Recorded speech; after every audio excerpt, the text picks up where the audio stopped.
What's up, everybody? Hope y'all are doing good today. So y'all, this video actually I was gonna upload back in May. I actually was gonna upload it like 2 years ago, but I kind of I chicken out on it and get cold feet on it because it's something it's personal as hell. And I know I've spoken out before on previous videos on my mental health issues and struggles and being diagnosed bipolar, and you get a lot of negative feedback, you get a lot of hate from people who just don't understand it. I mean, especially where I live in the South, people do not understand mental health issues. They act like it's just something that is just purely just like a fairy tale and completely made up, and they don't take it seriously. So there's a lot of people around here that are walking around that have mental health issues and they're undiagnosed, but they don't think it's a real thing, so therefore they don't go get any help, and it just it creates a lot of problems in people's lives.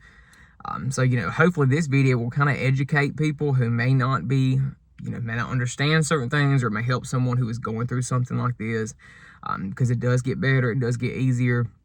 You just have to take the right steps to take care of yourself. So back in, I think it was July of 2022, it was sometime in the summer of 2022, I had went through my divorce we had separated back in January of 2022. And we were in the process, we were separated during this time and in the process of getting a divorce. And me and my ex-husband, I did a video on my divorce and our separation and stuff. And, that was an awful time for me. It was very, very hard. The separation came really just as a surprise. Even to today, like today I think about it and sometimes I don't quite understand why it happened. But, I've accepted that really and moved on. But, during this time, it was a fresh open wound for me. And I was struggling so bad in my everyday life because my life it changed so drastically, so quick. And I was so happy with where I was in my life. And then now it was just gone. Because I was living in a completely different state, in a different city. And I had nowhere to go when we split up. So I had to move all the way back to South Carolina. And at the time, I did not want to. I did not want to move back to South Carolina, but that was really the only option that I had. I had nowhere else to go. So, going through all that and then moving back home, moving back in with my parents after having my own place and being married and stuff, it felt like the rug was pulled out from under my feet just for my life in general. And I did the wrong thing and chose the wrong path, but my outlet and my coping mechanism was alcohol. And when I tell you I drank and drank and drank. I drank in the mornings, I drank at night, I drank every single day. There was no day that I did not drink. And guys, I may not look like a typical alcoholic. I feel like a lot of people when think of some guy who's an alcoholic, some scruffy beard, nasty looking, just homeless looking almost. But, that is not true. There's people that are alcoholics that you don't know, like that you would never know it. But, if you would have seen me behind closed doors, you would have absolutely been like, this boy has a problem. And it's because I absolutely did. Like, y'all, at night, I would start drinking as soon as I got off work. I got off typically about 3:30. And as soon as I got off work, the first place I went to was the liquor store. And I would drink those little mini bottles because they were cheap and they were only like $1 each. And I would chug and chug and I would drink and drink and drink until I just passed out at night. I just was so drunk that I would just fall asleep wherever I was. And that's how I fell asleep every night. I would wake up in the morning, y'all, with hangovers. I would wake up still drunk. Because I had so much alcohol in my system. Like, I would wake up and still be drunk. And I remember, like, in the morning times, let's say I woke up, people say to drink a beer for a hangover. I had so much alcohol in my system that if I woke up and drank, like, one beer, I would feel drunk all over again because I still had so much alcohol in my system. And it was a hot mess. I was put in the hospital several times. I got pancreatitis, alcohol poisoning. I had been in a detox center. It was a freaking disaster. I was drinking and driving all the time. I had wrecked my car 4 times. Y'all, I did like over 20. Me and my dad figured it up one time at, how much we looked through the insurance and how much the damages cost and all that. It was well over $20,000 with all my wrecks and accidents combined. $20,000 in accidents, like just damage to one of my cars. And I'm surprised it never was totaled. But when you drink like that, you don't care about anything. You're not worried about nothing. You just live in the moment. It would make me very impulsive. I didn't care. But, over time, drinking that much, it takes an effect on you in a way, I guess, that you don't intend. Because at first, when I started drinking real heavy like that, I did it because it made me feel better. It made me forget. It gave me, like, I don't know, it just made me feel more alive. I would get out and do stuff, talk to people. I wouldn't just be so sad all the time.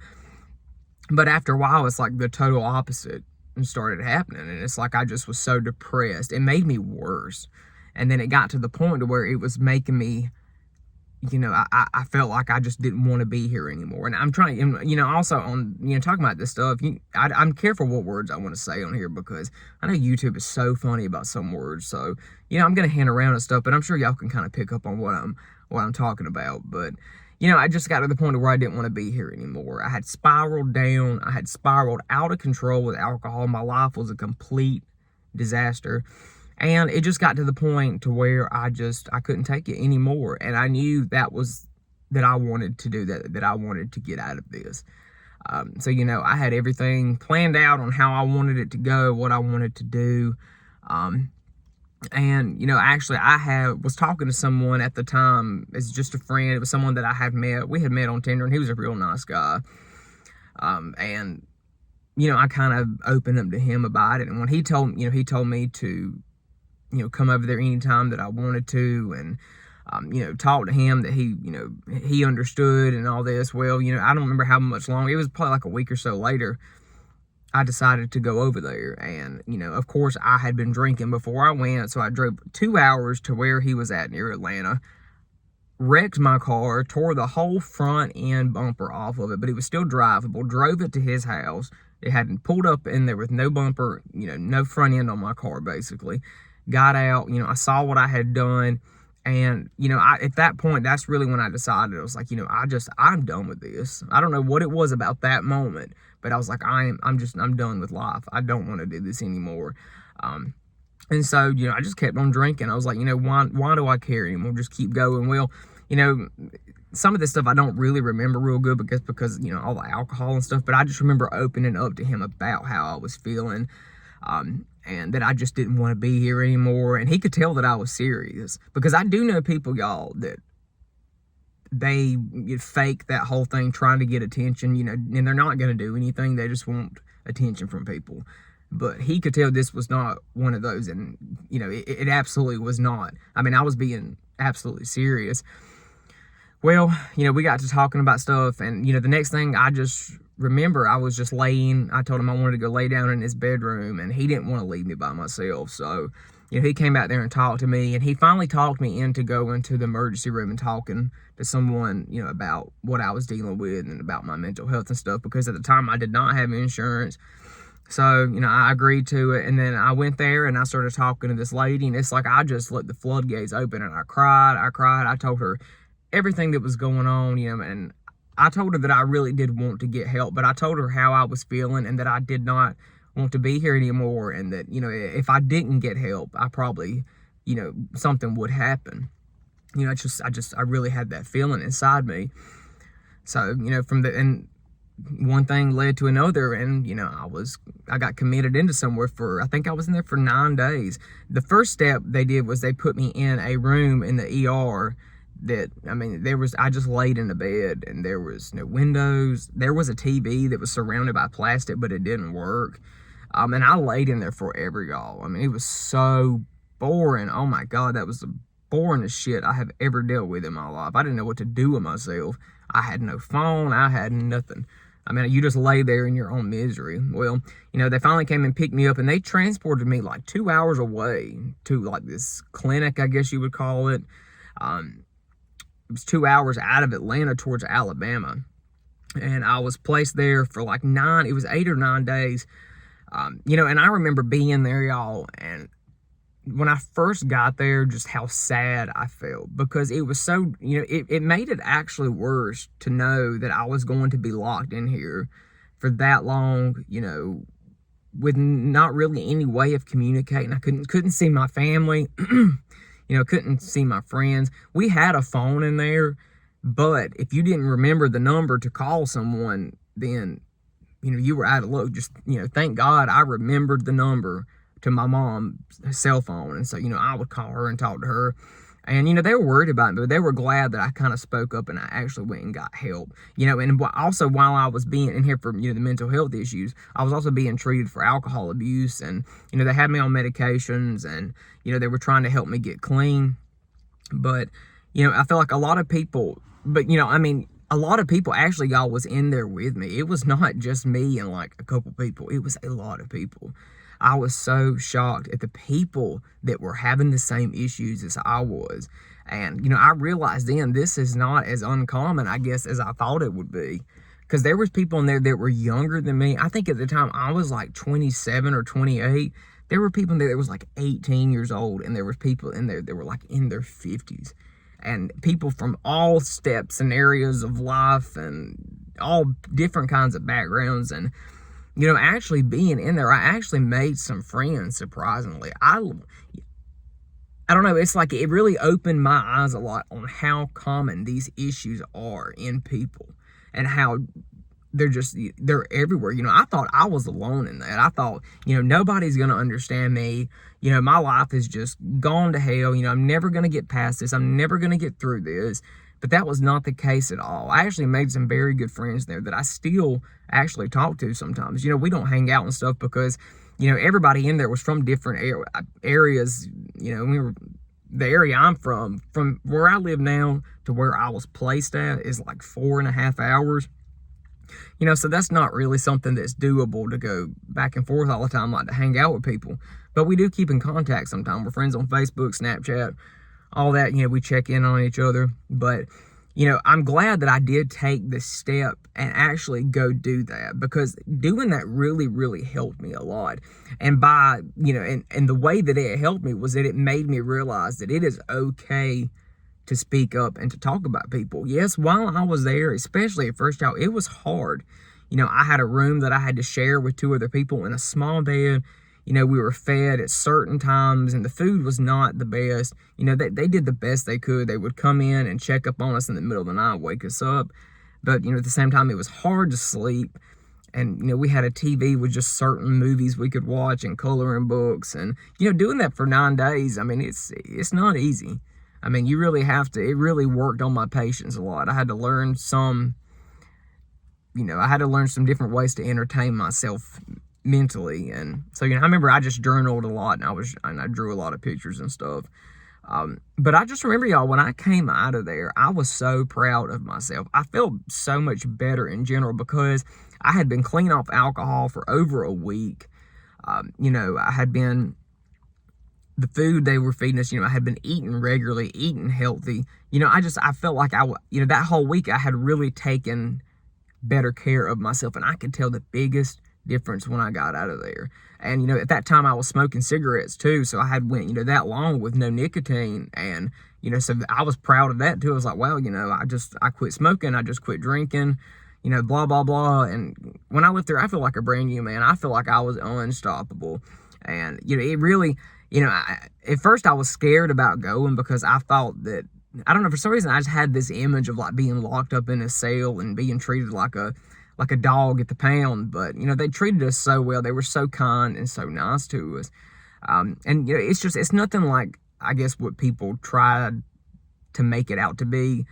So, if any of y'all watch this, if y'all have ever been and you know what I'm talking about, then, you get this. But I don't know, there's probably some places, y'all, that probably they did treat you like crap. I don't know, but I was lucky to go to one that really, it opened my eyes a lot. It really changed my life. And so, if anybody ever comes to me and starts talking that way about, they don't want to be here anymore, I'm very much that person that tells them to, you need to speak up, speak out, talk to someone, and don't be scared, because I was absolutely terrified. And if I had not got the courage and the balls to say, what I was feeling, then, I don't know if I would be here today. There's a very good chance and possibility that I would not. But, you know, that one moment, that one little ounce of courage and that one little moment to portray it, I did. And, you know, that can save your life. You know, it was a long process. It took me going to that little clinic or whatever it was for, you know, over a week and being away from everybody. But at the same time, being alone like that, I really was able to dig into myself and heal a lot. Because when I left there, y'all, you know, it didn't fix all my problems at all. You know, I still take medication every day for bipolar. I still have bad days. I have good days. I have horrible days. I have awesome days. You know, there's they're just up and down a lot. That's part of my mental health. You know, that's part of my mental illness being bipolar is, you know, you go to these complete opposites a lot on how you feel some days. But, you know, going there and being taught the things that we were taught, you know, they taught us how to manage our emotions. They taught us, you know, what to do when we're having bad days. You know, I have never forgotten that, y'all, at all. For some reason, what I learned there has been ingrained in my brain, and I really, really listened to what they told me. And, you know, I've never forgotten it. And, you know, I would love to sit and talk to someone that was going through what I went through and tell them what I learned, you know, what to do to help themselves, and just how wonderful life can be once you move past all that. You know, but you have to speak up, and you know, you are in control of your own life. Only you can fix yourself. I know when you're in a depressed state and you're going through with a lot of anxiety, you know, you think the world is over, you know, you want to blame other people for your problems. You know, you want to say, I'm this way because this happened, and, you know, I'm a victim to this. And yes, some people, you are victim to stuff sometimes, but, you know, we do have control on how we react to certain things. And people used to tell me that, you know, like, oh, you have control over, you know, I used to get so pissed off. I was like, you know, shut up. You know, you don't know what you're talking about. I was a victim to this. I have no control over that.